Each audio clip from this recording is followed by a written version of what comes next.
Sir మరి ఇప్పుడు అరే తాపకు ఒకసారి లేస్తే నేనేం చేయాలి సార్? క్లారిఫికేషన్ ఇవ్వాలన్నా వద్దా? గౌరవనీయులు మా బట్టన్న స్మితా సబర్వాల్ గారు ఇచ్చేస్తున్నాను ఎక్కడ చెప్పలే. But for want of finalisation of operation protocol of both the times handing over process is being delayed. ఇదే విషయాన్ని రాహుల్ బొజ్జా గారు చెప్పారు. Let me read out Rahul Bojja. Speaker sir గౌరవ ముఖ్యమంత్రి హరీష్ రావు గారు ఎన్నిసార్లు చదివినా నేను ఒక్కటే మాట చెప్పదలుచుకున్నా. డిలేకి తేడా ఉంది. ఒకవేళ ఇంగ్లీష్ వీరికి రాకపోతే వెనకాల ఒక ఆయన ఇంగ్లీష్ షానొచ్చు అనేట ఆయన ఉన్నాడు, ఆయనను అడుగుండ్రి. సింపుల్గా దీంట్లో ఏంది, you are also aware of the fact that both the states have agreed in principle to hand over the control of common projects, i.e. Srisailam and NSP and Nagarjuna Sagar project, in terms of gazette notification dated 15/7/2021. 15/7/2021 la ప్రాజెక్టులు ఏవేవి ఎట్లా hand over చేయాలనో కంప్లీట్గా gazette notify చేసింది అధ్యక్ష 15/7/2021. తర్వాత ఏమన్నారు వారు, but for want of finalisation of operational protocol of both dams handing over process being delayed. దీని అర్థము మేము కొన్ని కార్యక్రమాల వల్ల దీన్ని అప్పచెప్పడానికి కొంత ఆలస్యమే అయింది తప్ప మేము దీన్ని ఎక్కడ వ్యతిరేకిస్తలేము. మేము కేఆర్ఎంబీకి అప్పచెప్పడానికి సిద్ధంగా ఉన్నాము. ఈ లోపల ఆంధ్రప్రదేశ్ నుంచి వాళ్ళు పోలీసులతో వచ్చి దాన్ని పొజిషన్ తీసుకున్నారు. దీన్ని తక్షణమే మీరు పరిష్కరించండి అని చెప్పి మీరు కేంద్ర ప్రభుత్వానికి లేఖ రాసి డిసెంబర్ 1 నాడు 30 తారీఖు నాడు పోలింగ్ జరిగింది, 3 తారీఖు నాడు ఫలితాలు వచ్చినాయి. 1 తారీఖు డిసెంబర్ నాడు స్పష్టంగా ఆనాటి ముఖ్యమంత్రి మరియు సాగునీటి పారుదల శాఖ మంత్రి కల్వకుంట్ల చంద్రశేఖరరావు గారు, వారి ప్రిన్సిపల్ సెక్రటరీ, సాగునీటి పారుదల సెక్రటరీగా అఫీషియల్గా వీళ్ళు లెటర్ రాసి ఇన్ని రోజులు ఇన్ని నీతులు చెప్తున్నాడు కదా, ఇన్ని రోజులు మా స్మితా సబర్వాల్ గారు ఈ రకమైన లేఖ రాసిండ్రు, మా ప్రభుత్వ విధానము అని ఎప్పుడైనా చెప్పినా ఈరోజు ఉత్తమ్ కుమార్ రెడ్డి గారి లేఖ తీసుకొచ్చి బయట పెట్టినాక ఇప్పుడు మాట్లాడుతున్నారు ఏంది, అవును మా స్మితా సబర్వాల్ గారు లేఖ రాసిండ్రు, మా ముఖ్యమంత్రి గారి ఆలోచననే ఇది అని. ఇప్పుడు నేనేం అడుగుతున్నా అధ్యక్ష అంటే వీళ్ళ బాధ ఏంది అసలు? ఇప్పుడు అప్పచెప్పాలనా వద్దని మేము అన్నప్పుడు తీర్మానం చేసినప్పుడు చర్చలకు శశపిశలకు తావెక్కడిది? 100% ఈ ప్రభుత్వం ప్రతిపాదించిన ఉత్తమ్ కుమార్ రెడ్డి గారి సభలో ప్రవేశపెట్టిన తీర్మానానికి అన్కండిషనల్గా మేము మద్దతు ఇస్తున్నాము. పదండి ఢిల్లీకి పోదాం కొట్లాడదామని వాళ్ళ నోటి నుంచి వస్తలేదు ఎందుకు అధ్యక్ష?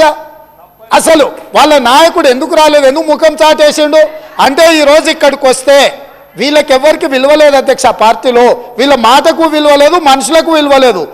పార్టీ యజమాని ప్రతిపక్ష నాయకుడు వారు వచ్చి మాట్లాడాలి ఇక్కడ.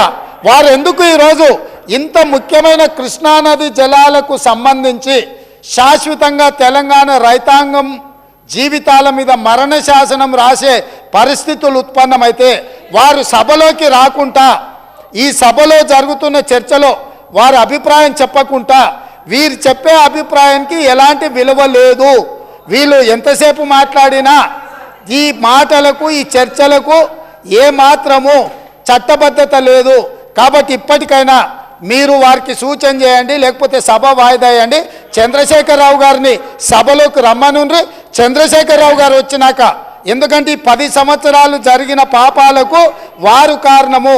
పాపాల భైరవుడి సభలోకి వచ్చి చర్చ చేస్తే తప్పకుండా మేమందరం కలిసి సమాధానం చెప్తాం. వారిని సభలోకి రమ్మనుండ్రి, చర్చ చేద్దాం. ఎవరు తప్పు చేసిండ్రు, ఎవరు తెలంగాణకు అన్యాయం చేసిండ్రు, ఎవరు తెలంగాణకు రావాల్సిన కృష్ణానది జలాలలో వాటాలను ఎవరు తెగ నమ్ముకున్నారు, ఎవరు చేపల పులుసుకి అలసిచ్చిండ్రు తెలంగాణ నీళ్ళ దోపిడీకి, వారి సభలోకి రమ్మనుండి. చంద్రశేఖరరావు గారి సభలోకి వస్తే ఎంతసేపు అయినా మీరు మైక్ ఇవ్వండి అధ్యక్ష. వారికి వీరికి ఏ అధికారము, ఏ హక్కు, ఏ అవకాశం లేదు. కాబట్టి చంద్రశేఖరరావు గారు ఈ సభలోకి వచ్చి వారు మాట్లాడితే ఇక వారు మాట్లాడడానికి ఏమీ లేదు, వారు చెప్తే వినడానికి కూడా ఏమీ లేదు అధ్యక్ష. సార్ ఇప్పుడు ఇది శాసనసభ సార్, ఇదేం గాంధీ భవన్ మీటింగ్ కాదు, పబ్లిక్ మీటింగ్ కాదు. ముఖ్యమంత్రి గారు మాట్లాడిన అన్పార్లమెంటరీ లాంగ్వేజ్ను మీరు దయచేసి డిలీట్ చేయాలని చెప్పి రిక్వెస్ట్ చేస్తున్నా అధ్యక్ష. ఇప్పుడు ఎందుకు అంత రంది పడుతున్నారా మీరు?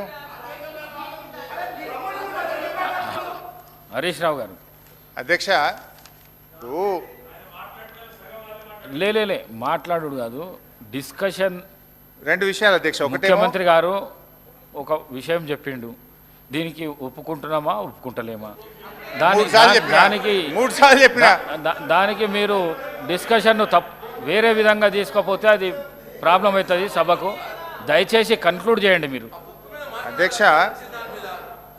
అధ్యక్ష ఇప్పుడు స్మితా సబర్వాల్ లెటర్ గురించి మీరు మాట్లాడుతున్నారు. అదే విషయాన్ని రాహుల్ బొజ్జా గారు కూడా అదే లెటర్లు రాసినారు. ఆపరేషన్ ప్రోటోకాల్ అంటే ఏంది అధ్యక్ష? ఇప్పుడు రాహుల్ బొజ్జా గారి లెటర్ కూడా చదివి వినిపిస్తా ఒకసారి. Page number 3, KWDT 2 is mandated to make operation protocol between Andhra Pradesh and Telangana under section 89. Remaining adjudication by KWDT 2. Telangana is willing to consider for ad hoc operation protocol 50-50.